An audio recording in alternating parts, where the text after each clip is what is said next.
Hello everyone, welcome back to my channel butter. আজকে আমি আপনাদের সাথে শেয়ার করব খুবই কমন একটা রেসিপি, পেঁপে দিয়ে চিকেন। তাহলে শুরু করা যাক।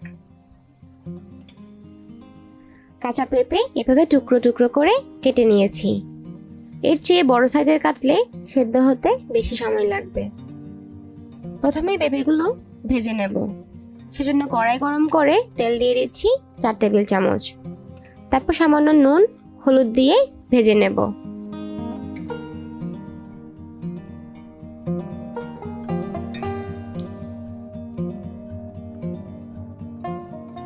পেঁপে সামান্য ভেজে তারপর লবণ দিয়েছি যাতে পানি না বেরোয়।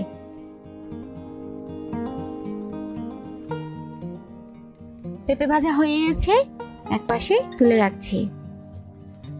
সামান্য সরষের তেল অ্যাড করছি 2 টেবিল স্পুনের মতো। তেল গরম হলে গোটা গরম মশলাগুলো দিয়ে দিচ্ছি।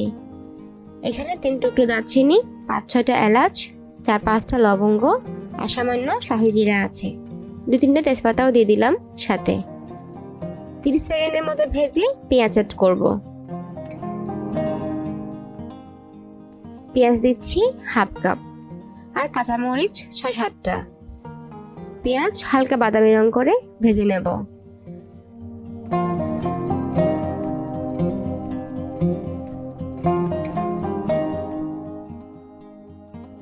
পেঁয়াজ ভাজা হলে আদা বাটা দেব 2 টেবিল চামচ, রসুন বাটা 1.5 টেবিল চামচ, হলুদ 1 চা চামচ, মরিচ স্বাদ মতো। আমি এখানে 3 টেবিল চামচ মরিচ দিয়েছি। জিরা 1 চা চামচ, ধনিয়া 1.5 টেবিল চামচ, লবণ স্বাদ মতো। আমি এখানে 2.5 টিস্পুনের মতো দিয়েছি। আর সামান্য জল দিয়ে মশলাগুলো কষিয়ে নেব। এই চিকেনের রেসিপিটা আমি একটু ঝাল ঝাল রাখবো বলে মরিচের পরিমাণটা অনেকটা বেশি দিয়েছি। আপনারা আপনাদের পছন্দের মতো মরিচটা দেবেন। আর এক এক ব্র্যান্ডের মরিচের এক এক রকম ঝাল হয়। যেমন ধরুন রাঁধুনি ব্র্যান্ডের মরিচ 3 টেবিল চামচ ব্যবহার করলে অন্যদের কথা জানি না, আমি আর আমার ফ্যামিলি কেউই কিন্তু খেতে পারবো না। আমি সামগ্রী ব্র্যান্ডের মরিচ গুঁড়ো ব্যবহার করেছি, যেটা তুলনামূলক মিষ্টি মরিচই বলা চলে। যাই হোক, আমাদের কষানো হয়ে গেছে। এবার চিকেনটা দিয়েও 7-8 মিনিট কষিয়ে নেব।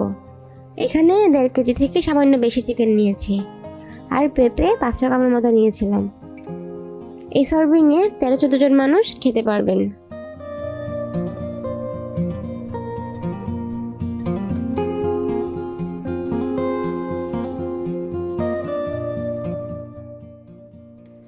এবার দিচ্ছি টক দই 2 টেবিল চামচ।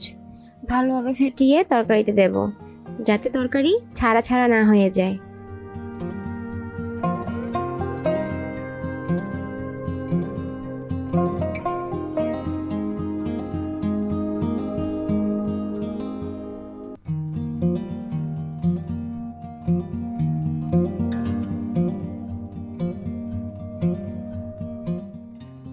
কষাতে কষাতে জল বেরিয়ে যাবে। দেখুন জল অলরেডি বেরিয়ে গেছে। এবার ভেজে রাখা পেঁপেগুলো দিয়ে দিচ্ছি।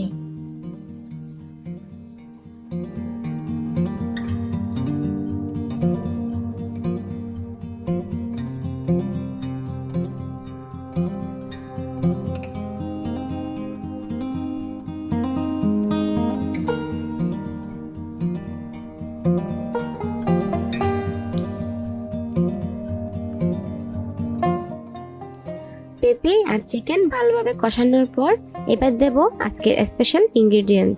এটা দেখতে লেবুর মতো লাগলেও আসলে এটা লেবু না, এটা হচ্ছে সিলেটের বিখ্যাত শতকরা। অনেকে হয়তো চেনেন। এর ঘ্রাণ টেস্ট একদম অন্যরকম। আপনি নিজে কোনোদিন ব্যবহার না করলে আসলে বুঝতে পারবেন না টেস্টটা কিরকম। আর সবসময় সবখানে তো শতকরা পাওয়া যায় না, তাই যখন পাই তখন ফ্রোজেন করে রাখি। এগুলো ফ্রোজেন করা। এরপর গরম জল দিয়ে দেব 2 কাপের মতো, যেহেতু আমি তরকারি একটু ঝোল ঝোল রাখবো। আপনারা ঝোল কম রাখতে চাইলে জলের পরিমাণটা কম দেবেন। শতকরার ফ্লেভারটা আমার খুব ভালো লাগে, আপনারা ইউজ করে দেখতে পারেন। আশা রাখছি আপনাদের ভালো লাগবে। শতকরা রান্নার মাঝামাঝি পর্যায়ে দিলে এর ঘ্রাণটা ভালোভাবে বের হয়।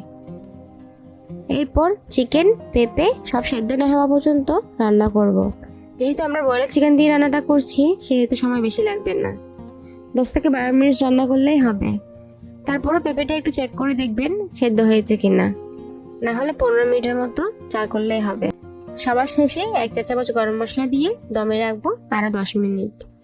এই তো হয়ে গেল, একদম ইজি তাই না? রেসিপিটি ভালো লাগলে অবশ্যই আমার চ্যানেলটি সাবস্ক্রাইব করবেন।